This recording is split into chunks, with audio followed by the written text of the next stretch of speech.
Okay. So we will continue what we were saying last time. And as you recall, the topic we are discussing is discrete dynamical systems. What does discrete dynamical system mean? It means discrete steps in time. In other words, we have seen examples where we were looking for the next value of a point x on the horizontal plane, and it was given as a function of the previous one.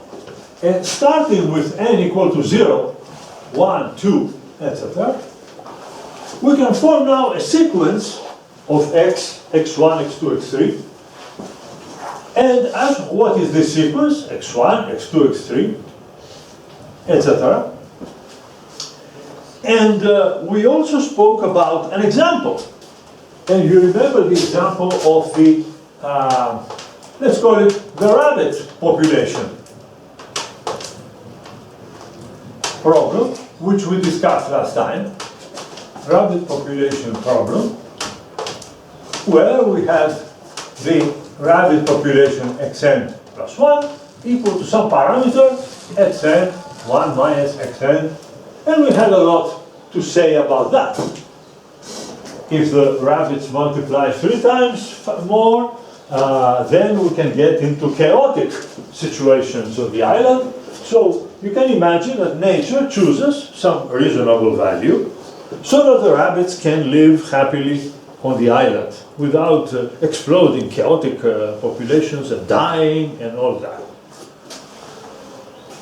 Now, suppose we wanted to go back in time.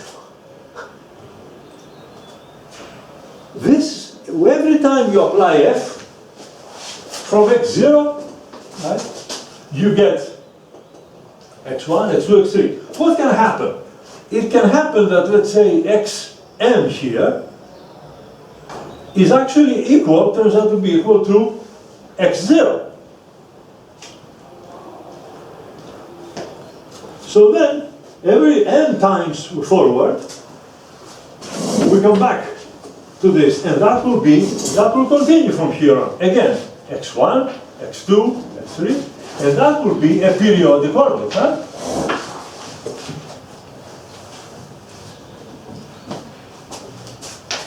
And now, as we learned, it can be stable, unstable, so there's a lot of rich behavior in this model. Now, who can answer the question? What if I want to go back in time? Let's remember the situation with ordinary differential equations. Suppose I have dx dt equals to f of x. Okay? We have to solve this, huh? And find the solution, x of t equal to, I don't know, some function of time. Also, it has to be a function of some initial condition. But here, there is no problem in time t belongs to r.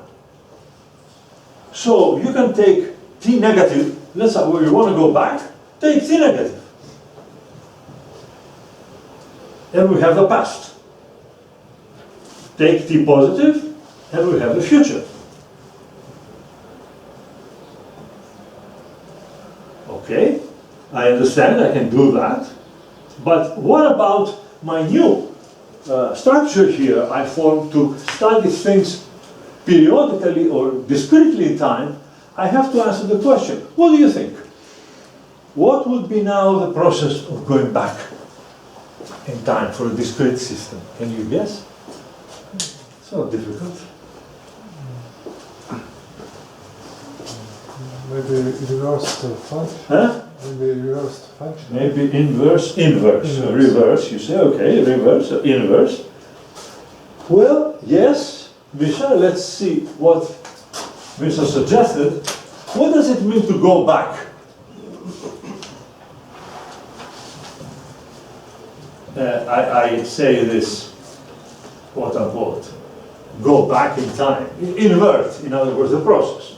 Means that I want to get xn plus 1, sorry, I want to get xn out of xn plus 1. That means go back. But this I can achieve if I put here this. So yes, you're right. Inverting the process now means you must have a function that is invertible. You see there are many functions that are invertible. Let's think a little about it. This is dynamics. So, and now we're getting into a very interesting question. If I go forward in time, is it the same as going backwards in time?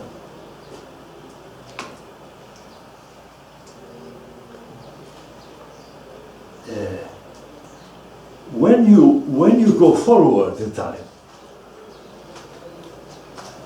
you may see, say you go into a room that is hotter. From colder is hotter. Can you go back again to the previous situation? It changes. For example, time is irreversible. So if you walk outside now from the university to the streets are not the same as they were yesterday. They're a little bit older. Everything, we all get a little older. Time is not reversible. It is ideal to say, I will start from here and come back exactly here. For example, when I have a surface here, ball, and there is a ball here, and the ball goes down. And we say in mechanics, you must have seen this, that it may reach the same height and then come back again. Isn't that ideal? Why ideal? Because it means that here there is no friction. How is friction in Russian? Yeah. Remember? Training. Friction. So in general, life is not reversible. In a moment, I will be older than I am now. And the same thing with you, I'm afraid. And there are many processes in life that are not reversible. The rabbits. Why do we care what happened to the rabbits in the past? I want to know where are we going in the future. So life in general is not reversible. And we have to be very careful when we say, what happens if we invert the time? Usually, generally speaking, you're not going to see the same thing. The clock. You have a clock here, the time, and the clock has a hand, right, here, and it moves back and forth, and it gives us 1 second. Top, top, top, top. Yeah, but it cannot do it alone. There has to be a mechanism to force it. If you did it alone, it would stop eventually, because it loses. So in physics, in science, sometimes we idealize. We forget about training, you call it? The friction? Yes? Training. No sense with Greek. Trainia. In Greek it's trevi. Yeah, friction. Anyway, and so we forget about that and we idealize it when we want to study something. We say, suppose there is no loss of energy. So the system will go forever and ever. Okay, but that's not always the case. So we have to be very careful. When we speak about going back in time, we must make it clear that we are making an assumption. There is no training, we don't lose energy, and so we can study the problem. When Newton studied the two-body system, when the Earth is here and the Moon, and he said, well, that every body, this is the Moon, this is the Earth, or the Sun and the Earth, they go around and around no friction. Newton said, yeah, we will take it to be a conservative system. The moon conserves its energy, the earth around the sun conserves the same energy. It is an idealization, but it's a good one because you can see the change over millions of years. The earth will go around and around and around, and only after many thousand years you will see a certain difference. So it is a good idea to study reversible systems, but to always remember that life is not reversible. It is important, therefore, to study things forward in time to understand. Okay, but anyway, if you want to do this, you must use the inverse of a function. And so then you will see, is the function invertible? For example, what about our favorite logistic problem? We have this function. And it was, you remember, from 0 to 1, etc. This is our f of x. Where is it? I wrote it down here. Is this reversible? Yes. No. No, it's not. Yes. Reversible, it's not. Why not? What does it mean for a function to be reversible? It means that if you were going to look at it, remember the diagonal, all these things are very important in life. You have a diagonal. Only when a function is monotonically increasing or decreasing, or monotonically, then you can invert it by reflecting it across the diagonal. So what's the inverse of f of x?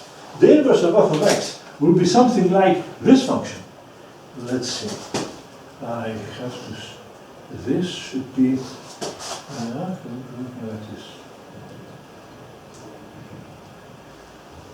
This is the reflection across the diagonal, and therefore I can call this here g of x equals to the inverse f of x. That's going backwards. But is this a function? No. No, of course not. So it's not single values. So the only things that can be reversible is something that goes up or down. And then you say, let's look back, and you reflect it across the diagonal, and you get the inverse function, and it should be a function. But here, this is not a function, so we say this is irreversible. Sorry, I have a question. Yes. We mean that reversible function, when we take it's another one, when we want to see is it reversible, the graphic must be the same or not? The graphic must be such that the function that is produced is first of all, the geometrical way of doing it, reflected across the diagonal. Now, the function must be, a reversible function is a function that is constantly increasing, right? When you have a function that is, constantly increasing, then here is the diagonal, okay? So you reflect it across, and you have a one-to-one function. You see? So functions that are monotonically increasing. Or, you see, so if a function starts to do something like this, then when you reflect it here, you will see that you get multi-valued functions. So not all functions are reversible, and we must remember that. However, if you want to speak about the future, and generally this is what we do, we accept to use functions that are not reversible, like the one you saw. Okay, but this can be done. Now, you may say, okay, we understand these discrete processes are interesting in rapid population problems in nature, but are they interesting for anything else? What else is a discrete dynamical system useful? Why should I know it in mathematics? Well, have you ever heard about finding the zero of a function? How do we find the zero of a function?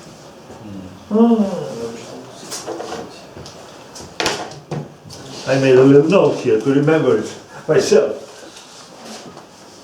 To go back to my student years to remember. Well, let me give you another problem. Besides rabbits and clocks and everything, what else do we do in mathematics often? We say, I want to find roots.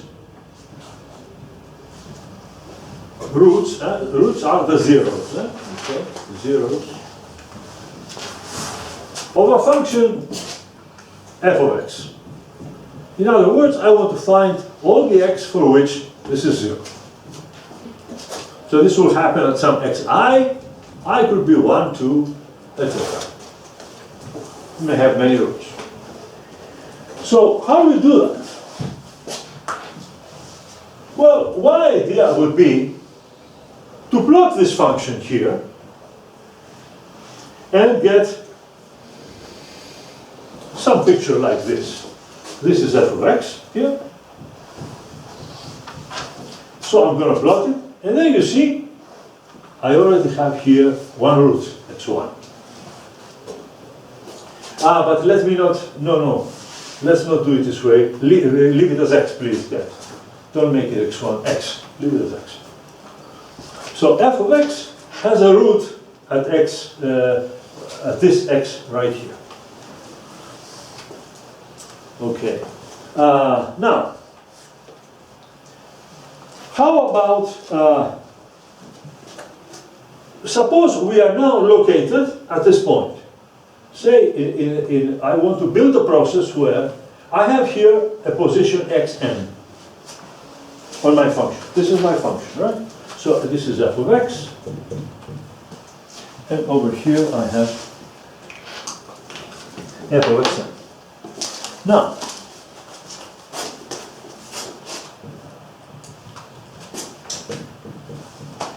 f of x and here. Okay. Now, suppose I take the tangent to the function at this point.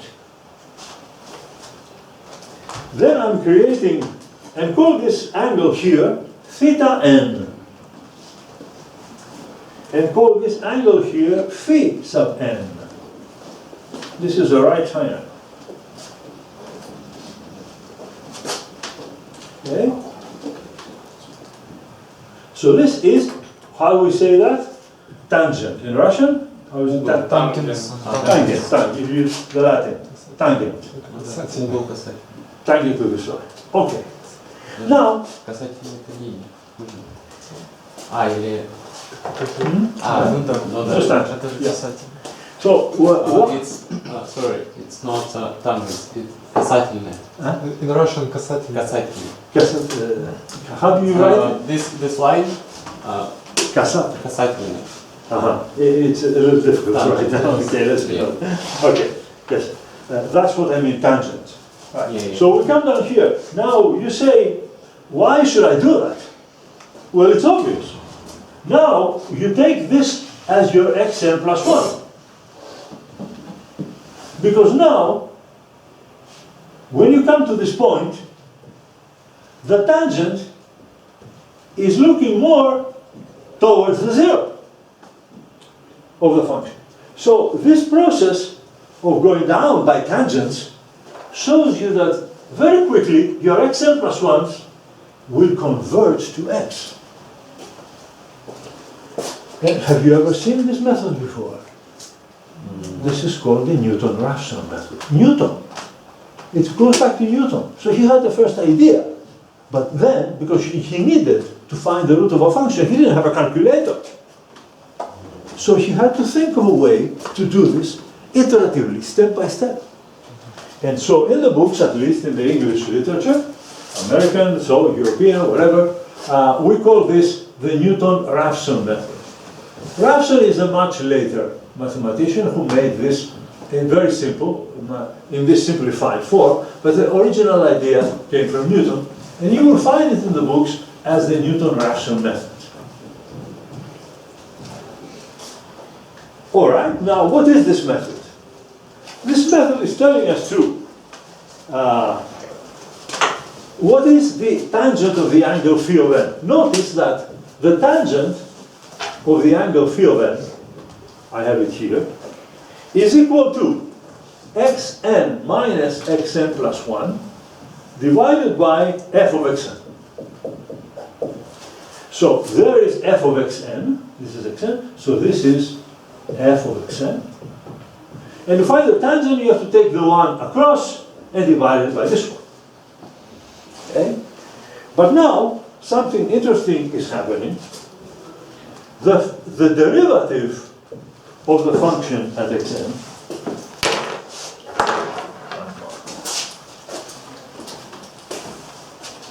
the derivative of the function at xn is the tangent of the angle theta n. Where is theta n? Here. You see, there's the angle theta n, and we define usually the derivative via this tangent of the line right here. But you see, the tangent theta n is 1 over the tangent phi of n. Because theta n plus phi of n are 90 degrees. Complementary. So 1 is over the tangent of the one, since they both add up to 90 degrees, is 1 over the tangent of the other. Oh, all right, you say. Then from all of this, I conclude that tangent of phi of n, yes, that is, yeah, f prime, sorry, yeah, that's f prime.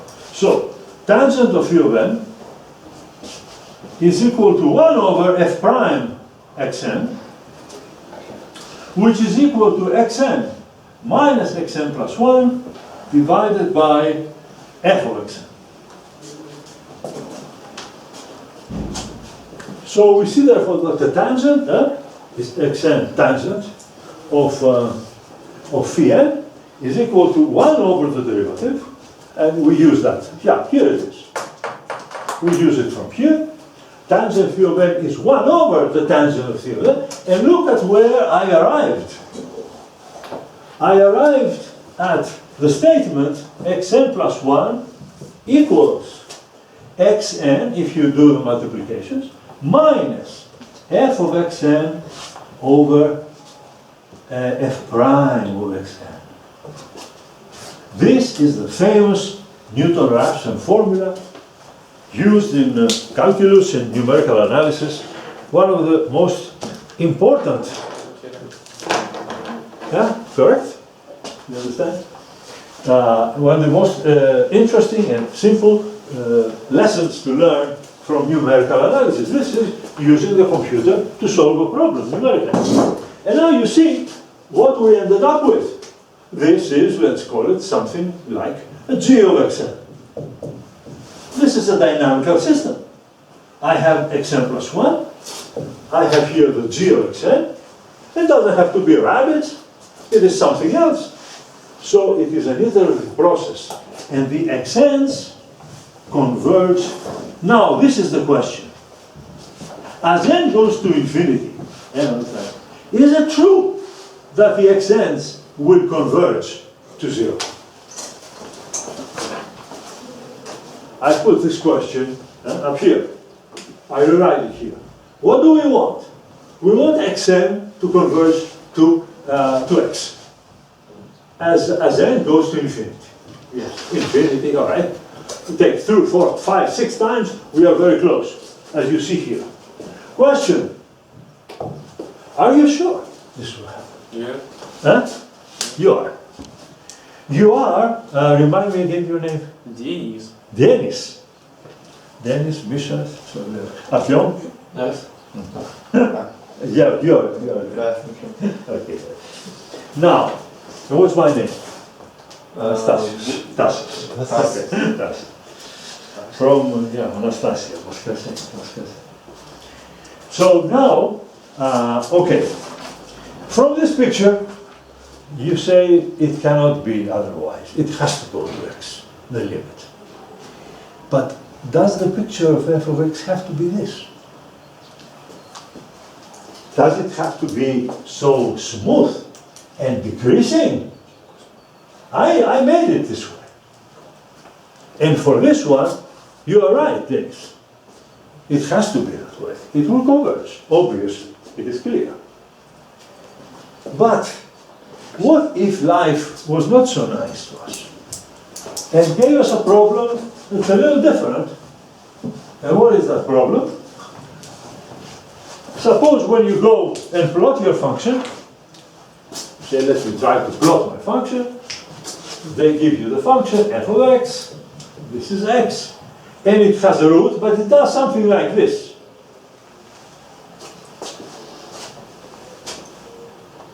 Now, if you started this process close to the root, the closer you are to the root, of course, the better. But you never know where the root is. So you may start somewhere else. You may say, I begin my, you see, if I begin here. Let me think here. My first tangent, first time, brings me to here, x1. Then I have to go here. Now what happens? The tangent is not as smoothly decreasing the slope. See? Now where will it go? Somewhere. So far away. Far away.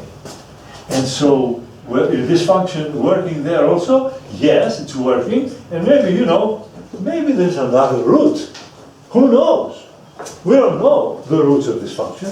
So we are struggling in the dark to find a way out. Wow. Now you see what and what will happen here? Let's play the game. What will happen here? You go to the function, you find the tangent here, all right? Then you go to the function, you find the tangent here. Now you're home free, and this is x. Right, another root. But I got a question.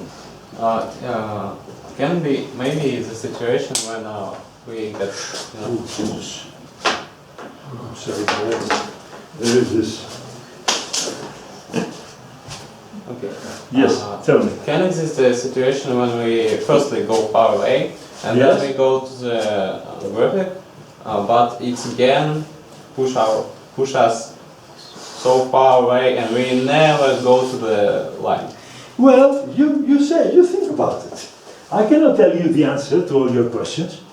You think that we professors know all the answers? No. You ask a good question, and the answer is, of course, it depends on the function. I don't know all the functions. Functions can do anything you like. And first of all, they have to be continuous. Okay. Because when they're continuous, then at least they're smooth. We say they're differentiable. Fine. Not only continuous, but also differentiable. We're looking for derivative. That's all. Now the function can be going like this. Take the sine function. Sine function has so many roots. Which one do you like? All these roots. You have to go close to it and see. Okay. So what I'm saying is that there is a problem that looks difficult, but it is expressed in a simple discrete dynamical system. Here it is. This is the system. And what we find here is that it depends a lot on the initial conditions. Okay? And that is what one must be very careful about. Because you see, you can slip away and go somewhere else. And suppose sometimes that from here, you may come back there, and the function can make other maxima and minima, and you can play like the tennis game. A ball goes here, then you flop over there, then you go over here, and then this method would not converge. And yet Newton's method converges very fast, as long as you're close to the root. When you come close to the root, and the function smoothly falls down, then this is the fastest way to find the root. Okay, so I think we understand now that there are many interesting problems that deal with discrete dynamical systems. And now I will tell you something we started to say last time, which I believe it is almost fantastic in your imagination, fantasy.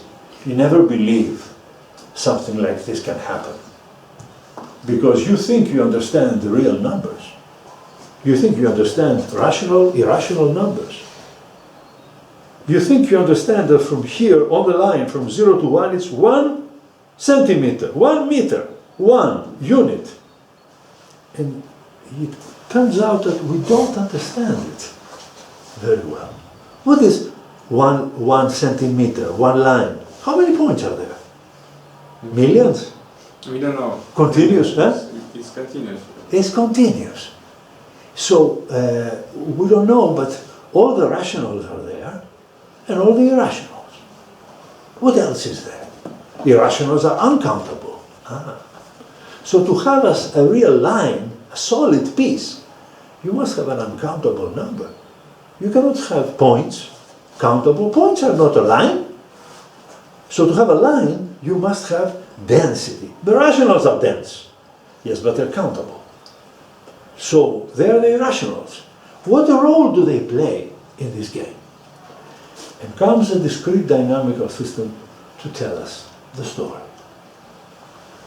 How does it do it? To find out, we have to go back to the triangle map, the 10th map we used last time.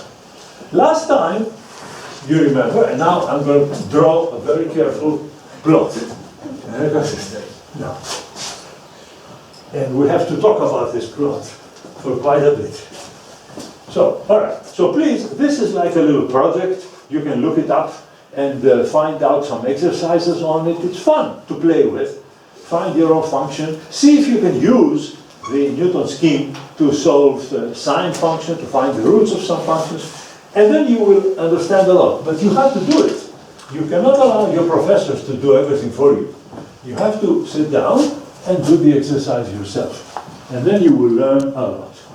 So here comes also computation. This can be done in many dimensions.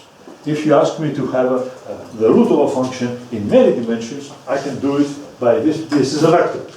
This will be, here this will be a vector. And what will this be? What do you think will be the answer in many dimensions? Because suppose x was in Rn. Suppose we are in many dimensions. And now I will even put a vector over it. As this vector is in Rn, but it has an index n with time. So there is x1, x2, x3. And there is some x at which there is a function f of x at x, which is 0, but 0 is a vector. I'm looking for this particular x, and I'm going to find it in terms of a sequence of xn's. So the generalization of Newton's scheme is, you want to find your xn plus 1? Yes, I can give it to you. It starts like this, as you know. Oh, great.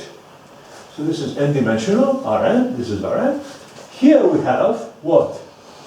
We have the derivative of the function at xn, which is also a vector of all its components. And what about, sorry, what am I saying? I'm sorry. Don't here, this is vector.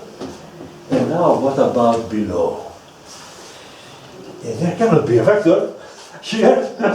There has to be some scalar, some number, related to the derivative of f. And well, if you have a matrix, do you know, have you heard about the Jacobian of a matrix? Of a vector? Что такое Джакоб? Якобин. Яковлеана? Но мы же не проходили. Нет. No. You've not heard about the Jacobian? Yes. We hear, but we don't know what is it. What is it? Right. So it is x, you see xn is a vector. Sorry, let's be careful. This is, everything is a vector. The vectors are denoted by n plus 1. That's fine. We are in Rn, so there is 1, 2, 3, x1, x2. There is xn minus 1, there is xn here, or the component. So any vector here has xn and has all these coordinates. Now, what is the Jacobian? The Jacobian of a function f in x, the Jacobian of this is a determinant. A determinant. So don't put the ends here. Here I'm generally speaking about any vector x. This is my f of x. What is the Jacobian that comes out? It has to do with derivatives, but it is df1 dx1 df. You remember df1 dx2. Let me see. Then we go to up to dfn dxn. Sorry. Remember df1 df2. Sorry. Yes. dx1. Sorry. df2 dfn dx1. Then I go df2 dx1 df.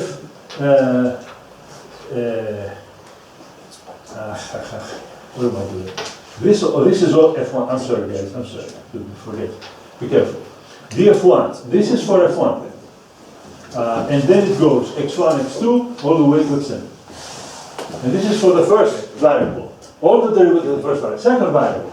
df2, dx2, all the way to df2, dxn. And you go all the way down. dfn, dx1, dfn, dx2, dfn, dxn. So now you see this is a number because it's a determinant, and we have to place underneath here in the algorithm the Jacobian of f vector evaluated at xn. And that is the Newton-Raphson scheme. It's called Newton-Raphson scheme in any dimension.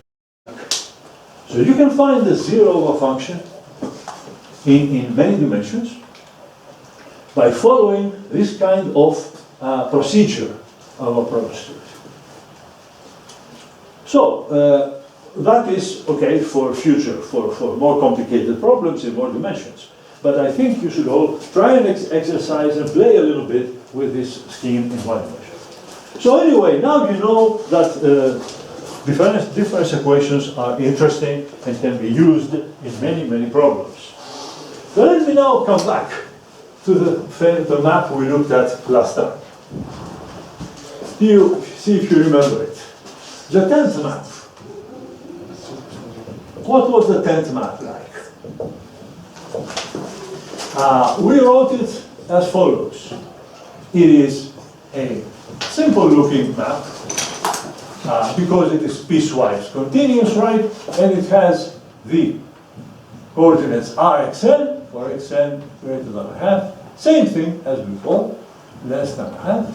And the other is r times 1 minus xn for xn greater than a half, less than equal to 1. Right. But now, what is about r that is very interesting? Well, we said that for r greater than 2, we have escape orbits.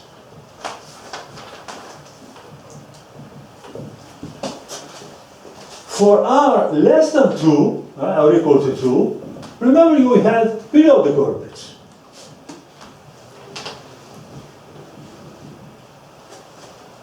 Now, what about r greater than 2? What are we interested in? Well, let's draw the map again very carefully. And a big, big square.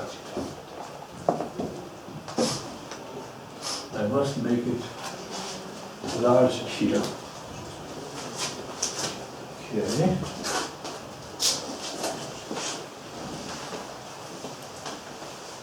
I'm going to draw the map up here, go outside the square, and then come down here. Oops, I did a good job. Okay. What is the question we want to ask?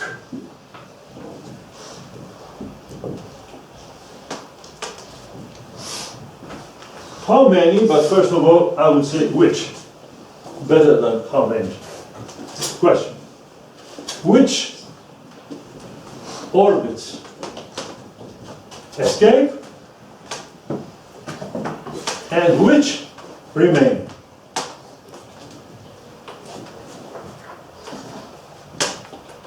Will remain where? In the interval 0 to 1. So this is 0 and this is 1. And now you will see that in order to find out, you see, there is this escape outside.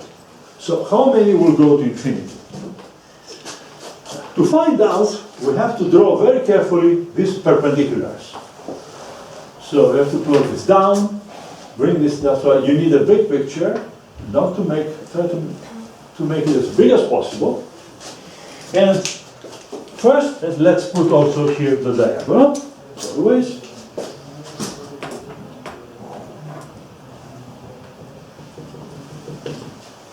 Now we're doing all right, the diagonal. And let's ask ourselves what the orbits will stay here and which ones will go out.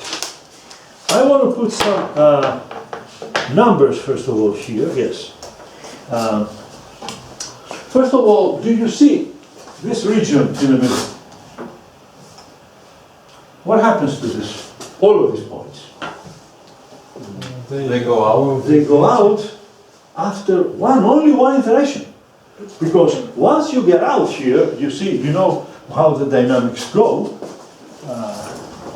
You can, you go here, this is the diagonal. If you reach this point, then you hit the diagonal, then you go down, but you see this function here is continuous, goes out like this. If you like to look at it outside the square, that's where it is. So if you get out here, you cannot come back in. You go to this point, then you go to the function, then you go to the diagonal, down to hell. You go to the other world.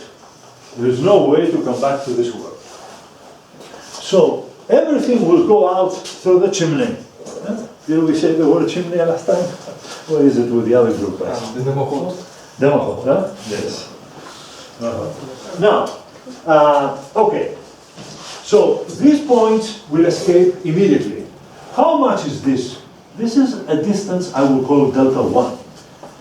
And I will give you the coordinates also. That this point, the distance delta 1 here is equal to 1 minus 2 over r. That's what it is equal to from the distance. Why? Because this point here is 1 minus 1 over r. And this point here is at 1 over r. Very simple geometry. Everything straight lines, Euclidean geometry with straight lines, parallel lines and everything. Very simple. But we have to be careful. So, all of the size of delta 1 is equal to 1 minus 2 over r. Okay. Now, question. Where else am I going to throw holes? To find out, I must not forget to plot the other lines. In other words, there are lines passing by here. Because, so let's take all of these lines here carefully, draw horizontally, pass by here, dash, dash, dash, dash, all the way here. All right?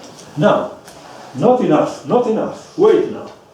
I'm going to take this and this piece, and also this and this piece. Why are they important? Because, suppose I am below this function.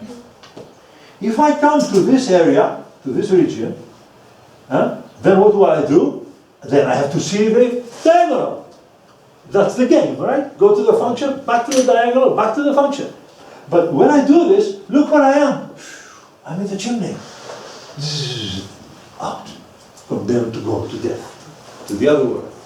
So anybody that goes to the chimney will flow out of the house. But the question is, who goes to the chimney? And how many iterations you need? Some orbits will need a long time, but then you find to the chimney and they go. Who are these guys? and what will be left in the horizontal. Before you do that, analytically, do it on the board, I ask you to put this on your computer. Take your favorite mathematical maple program, take a triangle, like this, put the lines, and put on the triangle 1,000,000 points. 1,000,000. 5,000,000. And as I know, it's a very quick process. Put it there and tell the computer to turn on over and iterate this map. Millions of times, for every particle. What will you see? What do you think you will see? Huh? Will some of them remain? Maybe a few points. Maybe a few points. Maybe no. But why? Which points? Okay, let me first give you the answer to this question. You will see it. The interesting thing for you will be, as you see it, you will notice which ones go quickly.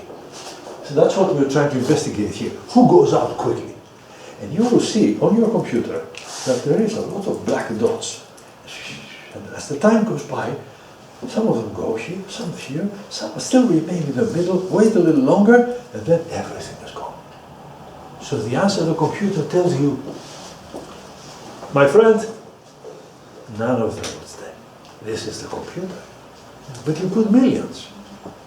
Put as many millions as you like. The computer, after 10 minutes, half an hour, will come back and tell you, I'm sorry, no point is left on the line. Do you think the computer is right? No. No. First of all, why not? Because we already know some points that remain. Which are these points? Remember what we did last time? We calculated. What did we do last time? Periodic orbits of period. Why did I bother you for so long time with period 1, period 2, period 3, and 4? They're all of them there. Why don't we see them? Think a little bit. Think what we said last time. What was the property of these orbits? Remember, R is bigger than 1. So it's here, it's even bigger than 2. So remember the slopes of the functions at the periodic orbits. How did we call these periodic orbits? What was the property? What did we, once we had the periodic orbit of period 2 or period 3, then what did we say? Is this orbit stable or unstable? And although with a nice rabbit population map, we have found a lot of orbits were stable, with the 10th map, there was not a single orbit that was stable. So that is the first answer to the question. Why did the computer not see that? Because they're unstable. And the computer cannot follow many millions of decimal points. He makes a little mistake. He's away from the orbit, and he says, no, the orbit is not there. It's gone. No, it's not gone. And the very first of all this was the fixed point. Did you forget about this guy? Look at this poor guy. He's sitting here. Remember me? He said, I'm the fixed point. And of course, he's lying here somewhere. And if you try to find this point, you will never find it, because it is so unstable. So there is one point that is there. But all the periodic orbits are there also. Well, okay, now we understand that. But the periodic orbits are all mapped to rational numbers. Remember what we said about periodic orbits. Let's say of period 2. Remember? Period 2. We call this, I will call this size to the left, up to the middle. Let's call this up to here, we call it to the middle, we call it region 1. And from here to here, we call it region 2. Right? Now, do you remember the symbols we played with? Okay? So right in the middle of this, 1 and 2. Remember what symbols we used for period 2? Period 2 was 1, 2, 1, 2, 1, 2. But this is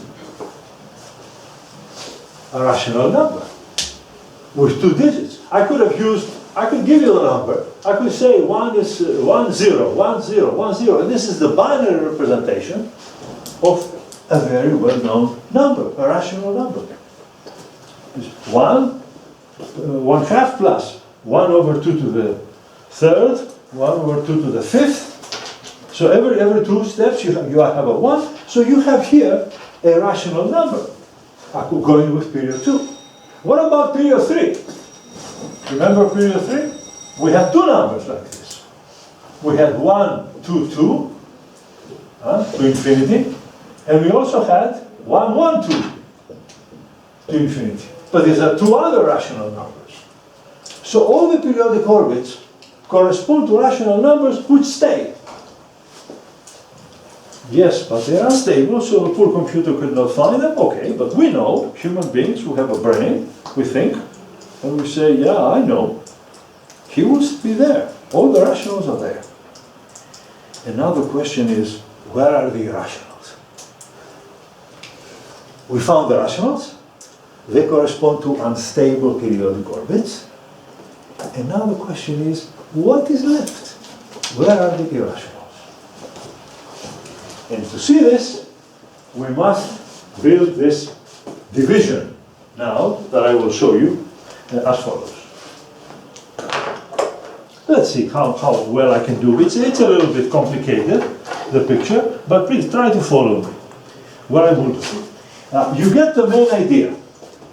I have to go here now and go down and eliminate. Let me do it artistically as I can. Yeah. I will eliminate this. This I will call, I will call this delta 2 because it is equal exactly to this delta 2. And I will eliminate. And now you tell me how much is delta 1 plus 2 delta 2. So let me write here, delta 1 plus 2 delta 2 is equal to what? 1 minus 4 over r square. Yes. Now, are there going to be delta 3, delta 4? What are we going to remove from this? And where are the periodic orbits? Well, to see it. So what I will do is not find the periodic orbit, but eliminate, get the blank spots out. Because if I am in delta 2 or delta 2, then I go out every 2 iterations. Where is delta 3 now? Can I make a... Yes, yes. We must add new 2 lines, like... Yes? Which line? Yes? We take diagonal and... okay. Yeah. On delta 2 and... left, yeah, right. Yeah. And place two new lines on diagonal and when... Yeah. Yes, right, yeah. Exactly. Yeah, so you're saying, let's go here. Yeah. You're Exactly, right. Yeah. Okay, and yes, absolutely right. So this is what we should do. Go to this part, as we went to this part, everyone this part, and now draw the next corridors. Go all the way to the right. And now we got delta 3. And now we got delta 3, because now we have this part to think about, go down, and this part to go down, and now you have delta 3. How many delta 3s we have? We have 1 here. What about here? Look at this. Why should project this all the way to the top?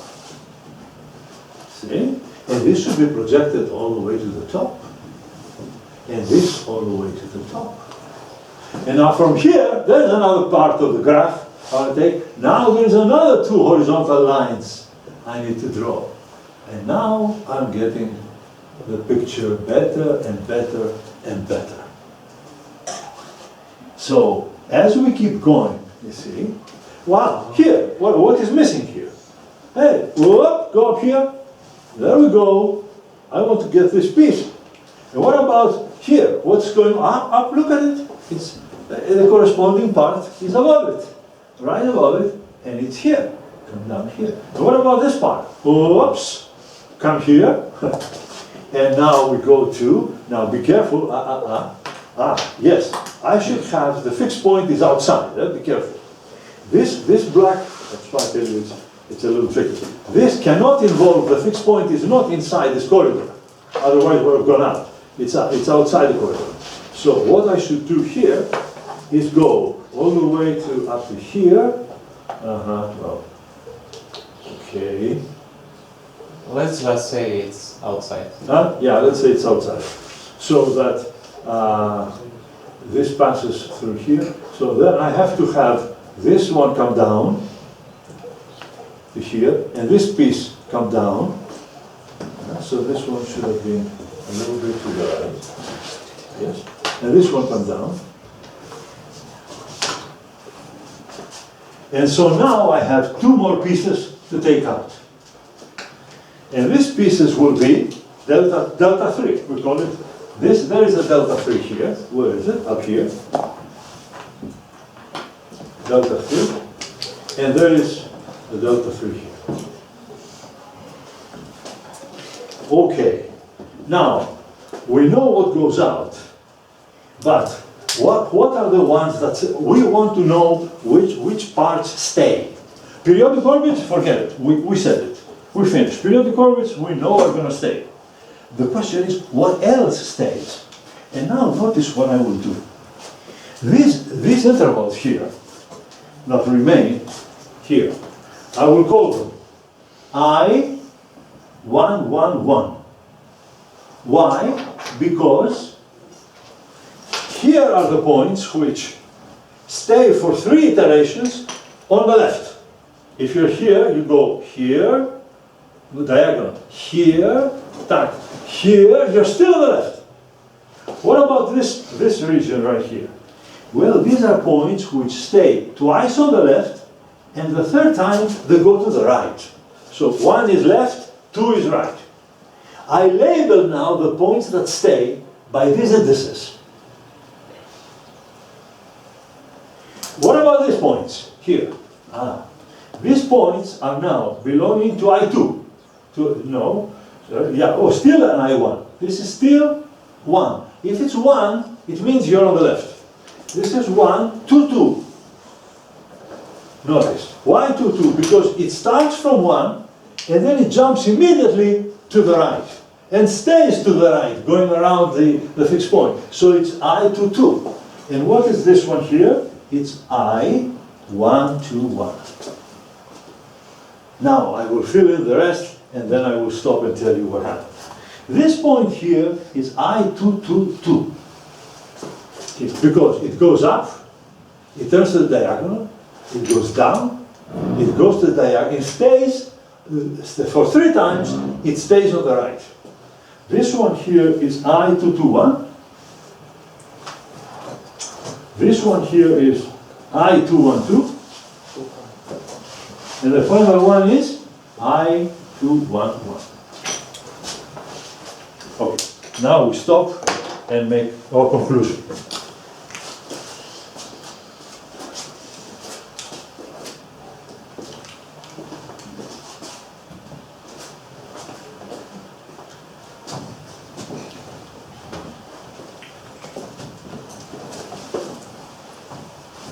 Conclusion.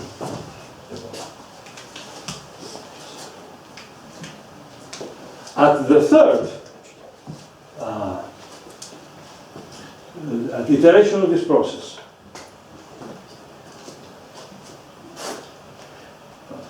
the iteration of this process, what I'm doing here over and over again, iteration of this process shows that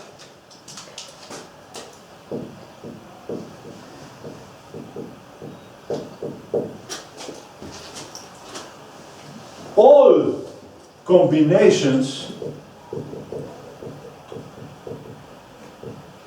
of 1, 2 indices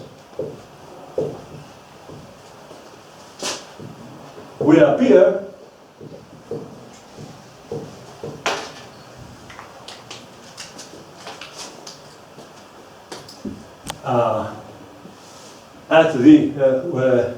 will appear as indices of the intervals. Which intervals? You see the intervals there. The intervals have indices. A0, A1, A2, all the way AN. What are we seeing here? That we are obtaining a sequence of integers in these intervals, and the more n, as n goes to infinity, this goes to a point. You see how smaller and smaller, how they decrease. These intervals, their length decreases by 1 over r. 1 over r. So the length of this interval, length, absolute value, let's say, like the length of I, A0, A1, AN, this length goes to 0 as how does it go to 0? As 1 over r to the n. So the size of this interval, the length of this interval is 1 over n, r to the n, and it goes to 0 as n goes to infinity. How smaller they become. The delta, on the other hand, goes to 1. Delta 2 has an r square. I wrote it somewhere. Delta 2. So, on the other hand, if we add up the deltas, addition of the deltas, which is delta 1 plus 2 delta 2 plus how many? 4 delta 3, isn't it? Delta 3, delta 3, delta 3. Here, delta 3, delta 3, delta 3. Then we have 4 delta 3s. And then we will have, of course, 8 delta 4s, etc. All these, the limit of all this goes to 1.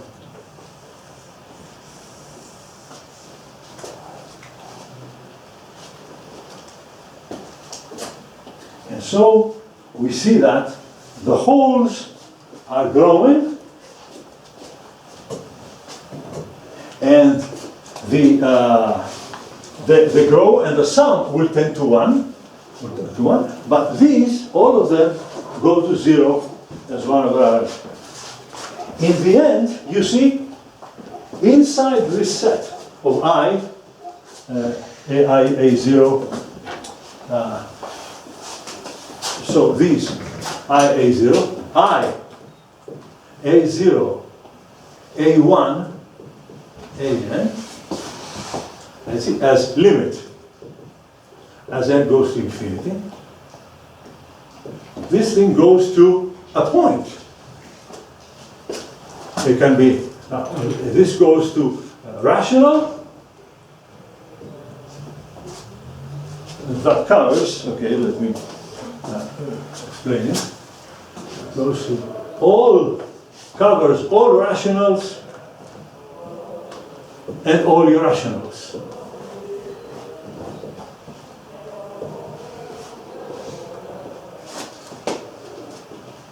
Why? Because it depends on this combination. If the A0, A1, AN are periodic, like the rationals, okay, like period 3, period 2, okay, this will be here. But we knew that. Now what do we find out? Any combination.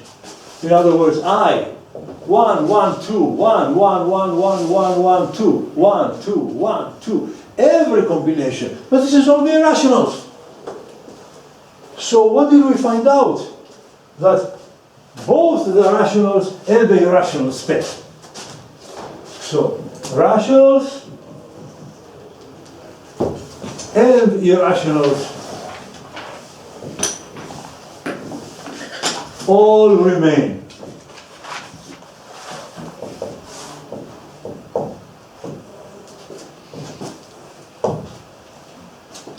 And then there is something we don't understand. There were many that left. How many left? About the whole set. And now we see dynamically here that there is something very serious. The computer says everything left. And the reality, mathematics says everything stayed. Nothing left. So where is the solution to this question, the answer to this question? What happened? Well, we know the computer is partly right, partly wrong, that many stayed, but in the end we found that everything stayed. So the computer must make a, we do not understand what infinitely many points mean, because we haven't understood infinity on the real line. Let me ask you about the Cantor set. Have you heard the triadic set of Cantor? Okay. Yes. Okay. Let me see if you remember that. And we can even turn this to the screen to show you something here on the screen as well, instead of me writing here on the board all the time.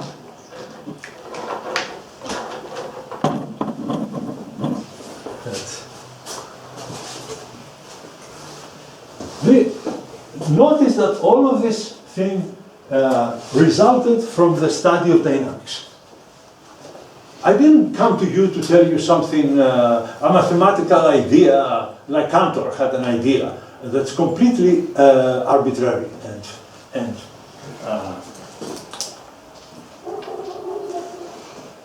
theoretical. This is not theoretical. This is really practical. We have a triangle, we have a mechanism by which orbits can go to infinity, and all we try to do is find out who stays and who goes. And this brings us to the understanding of mathematics and how to count the real numbers between 0 and 1. That's what Cantor said. We have to understand what does it mean. Because on the one hand, we have dimension 0, which have simple points, have dimension 0. On the other hand, we have a line which has dimension 1. And then the question says, well, maybe the answer is that there are worlds between 0 and 1. Maybe there are sets and mathematical and physical entities whose dimension is not 1 or 2 or 3 or 4, but it is every number in between. Only this can solve the question. So we can all be right that something remained, but that something is not dimension 0, but it's not dimension 1. Obviously, it's what stayed it cannot be dimension 1 because there are all these little pieces everywhere, so it cannot be dimension 1. There is no length. All of these little i's, 2, 2, 1, 2, 2, 1, 2, as they go down to longer sequences, 2, 2, 2, 1, 1, 1, 2, 2, 2, they come to 0. So there is no length. So it has to be 0 dimension. It's not 0 dimension. It is between 0 and 1. And this was the only way to resolve the problem. To understand that there are sets whose dimension is not 0. And this is the story of the fractals. Okay? That began with Cantor. And as you recall, you must have seen this from Cantor. The Cantor set is here in the picture. Do we know how to set it up? Bountis somewhere? Not. Do you have flash driver or somewhere? Yes. It is in one of the drive. Here. Now, there. Yes, this is it. Yeah, this is it.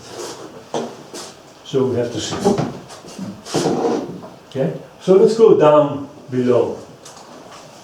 All of this, of course, has become, I showed you some of that, has become a big story about complexity and complex structures in nature, and how in nature you also find pieces here which break up into smaller pieces and everything. But it all began with, what is it now? How do we? Yes, make it smaller. Right. Okay. I'll keep going. I can go down by pages. Yeah, yes, page down. And now you see, for example, here, this is the way Hilbert and Cantor wanted to fill a square with a curve. So now, if you begin with a piece of curve like this, and then at every square of your construction, you put the same curve, P, this is like pi, P, yes, P in Russian also. And you go here, down here, and you start constructing this. In the end, you will fill the whole square with a single curve. So how does one go from 0 dimension, but the curve has has one dimension, and the square has 2 dimensions. So how can a one-dimensional object fill in a two-dimensional space? Okay. So that's why we have to understand there are many things between dimension 1, dimension 2, dimension 3. In between, there is a world that we only now begin to understand. But these mathematicians had already discovered that. Now, to come down to our study, here you see the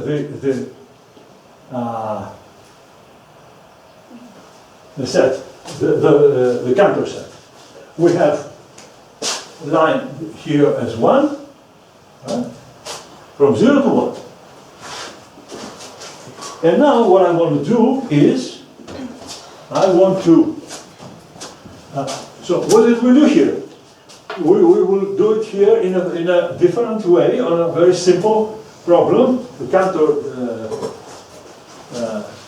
1/3 piece. And in the second iteration, the second step, we're going to put 1/3 here, 1/3 here, and 1/3 in the middle. Okay? Now, how many pieces do I have here at my first step? I have 2 pieces. What is the length of this piece? Ln, the length is 1/3. Okay. Now I continue. I break this in 3. This is 1/9. And now this is 1/9. Okay. Remember what we did over there. This is simpler now. This is the idea. How many pieces do you see here? I see L2 equals 2 square, 4. I see L2 equals 1/3 square. And keep going.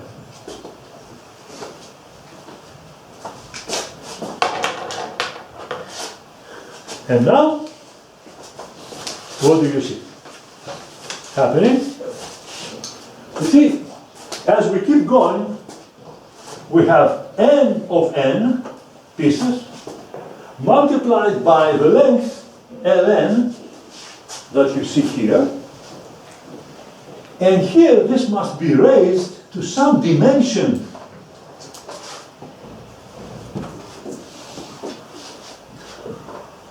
Which I don't know what it is. I multiply, I count all the pieces. That's why I have it here, you see. This is turned up over here. So you can turn this around. Now, see, that's why I put this like this here, that we have to add them up. And you see that I multiply ln,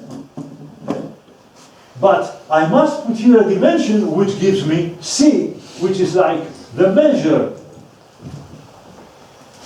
of the set, the remaining set. Set as n goes to infinity. What is left in the end here? If I remove this, You see, it goes up. How many do you have? These 9s. Then it will become 1 over 27, 81. But here, the question is, you multiply the number with the length. But what do you put here? Dimension 1? It cannot be. Dimension 1? Can it be 0? No, it's not 0. It's not points in the ends that are 0. It has to be something.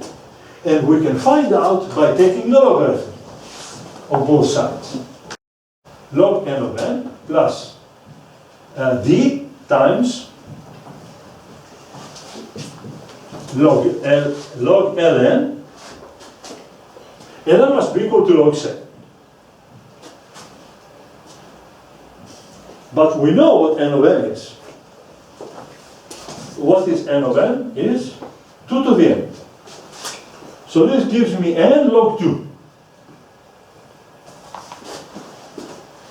And I don't know the dimension of this set, so I'm trying to find what is log ln. But ln is 1/3 to the power n. So this is n times log of 1/3. And this is equal to log c. Presumably, this is a finite set. It's in front of our eyes, a finite set. So log c. Now I will divide by n.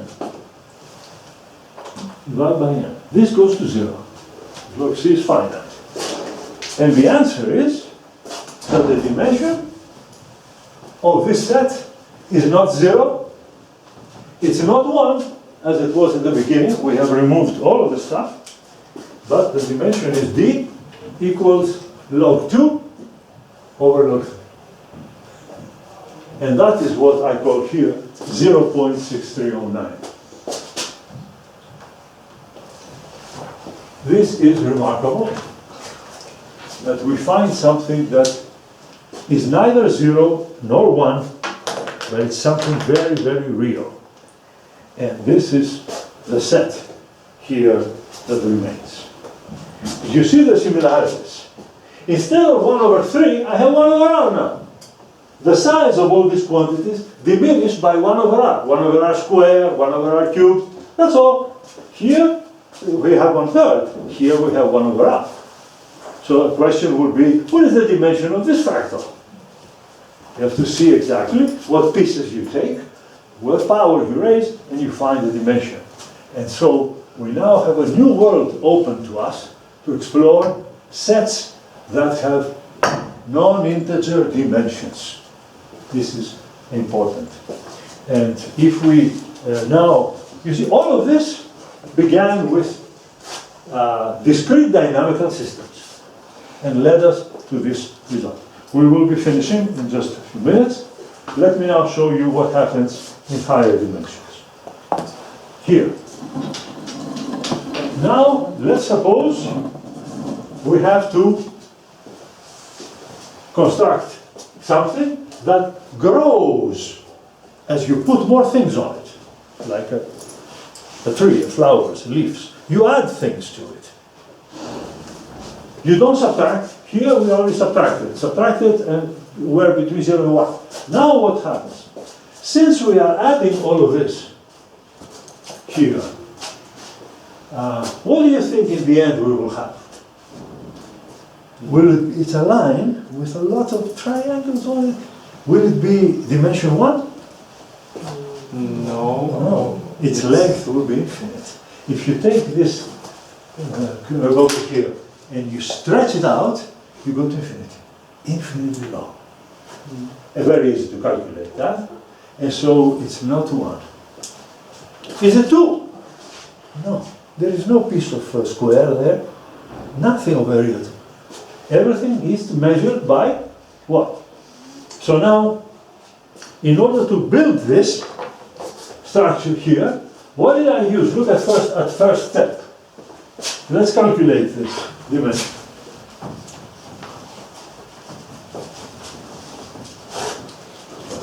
We have, this is so-called Sierpinski gas.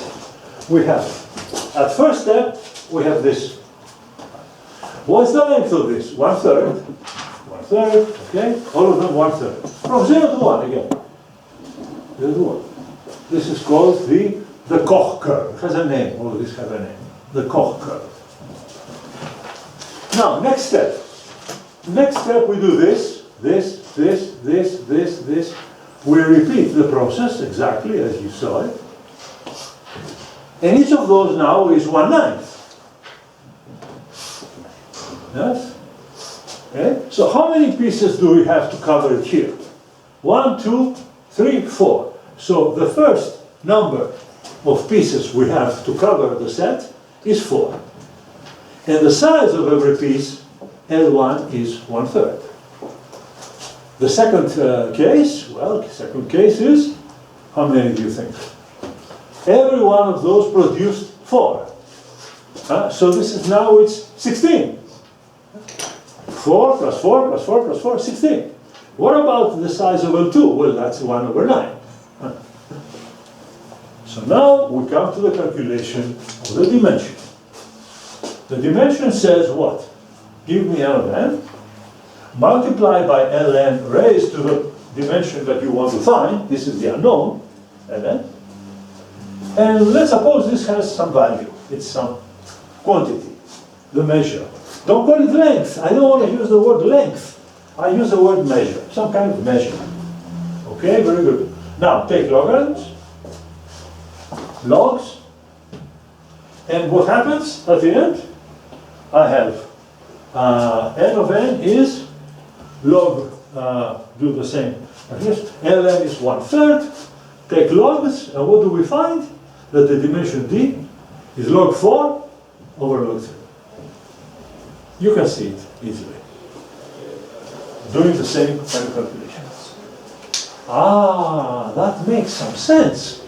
Because log 4 over log 3 is greater than 1. Huh? Actually, it is 1.26186. 1.26186. So it is greater than 1. But it is far away from 2. Dimension 2 is the whole plane, is a piece of the plane, and it's not close to 2. What could we do to find a fractal close to 2? Let's begin with 2 dimensions and go down. Here it is. Can you enlarge it a little bit? Yeah. Okay. You see it, guys, in the back? Okay. Now, I begin with a triangle. And what I do now is I remove.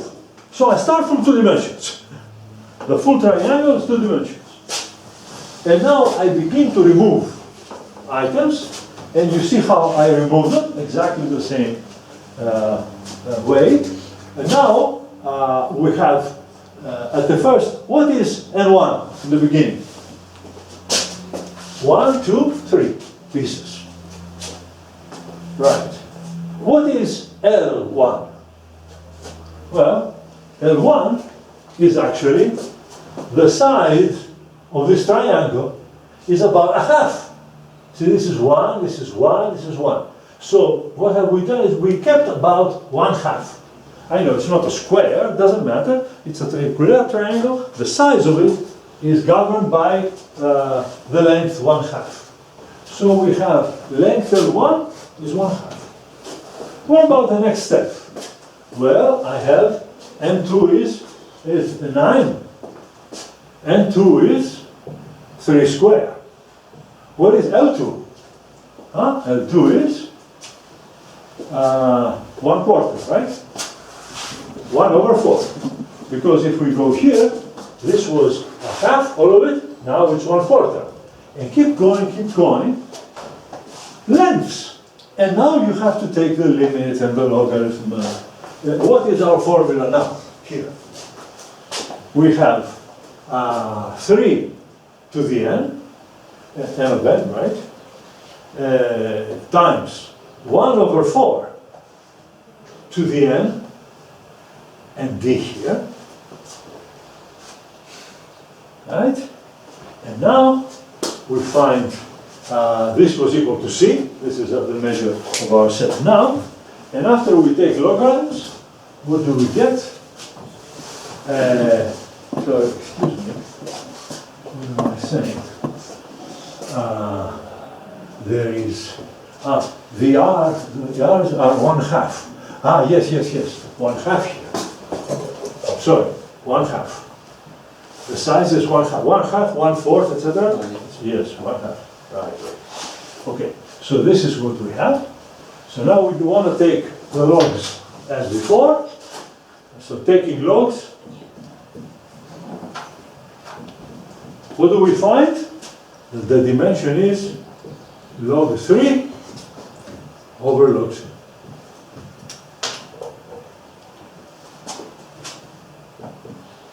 And the answer is quite bigger than 1.26. It's 1.56. 60 something here. Amazing.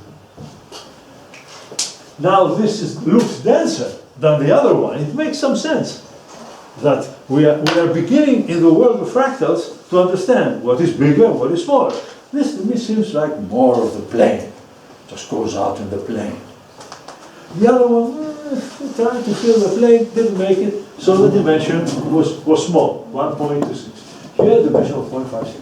So now we are beginning to understand why the world is a lot more subtle, mathematically very subtle than we thought. It's not so simple, and we have to understand these things. Okay, I think I gave you an idea about this object, but okay, in finishing, let me show you now what other pictures I have. Oh, what is going on? Oh, no. Again, huh? Yeah. There is, we will finish. Yes. Okay, can we make them smaller? Yeah. Let's see the definition of dimension as we did it.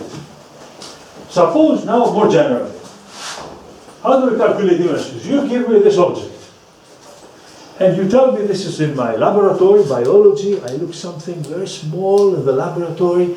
I don't know, is it a line? Is it two-dimensional? What is it? How can I study its structure? And then I tell you, well, let's see what it is. Let's put a frame of squares, how do we call it? A number of squares covering it.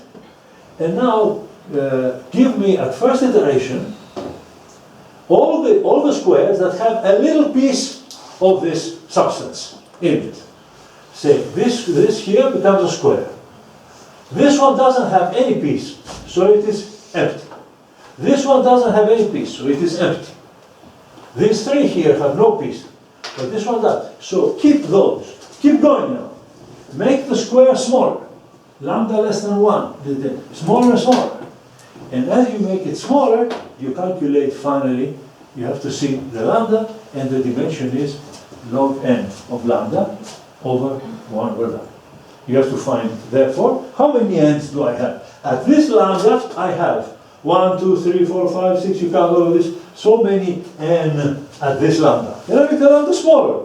Oh, n of lambda now is bigger. And then I take the limit, n of lambda times lambda to the nd, and I find the dimension. And I can do this with any such system.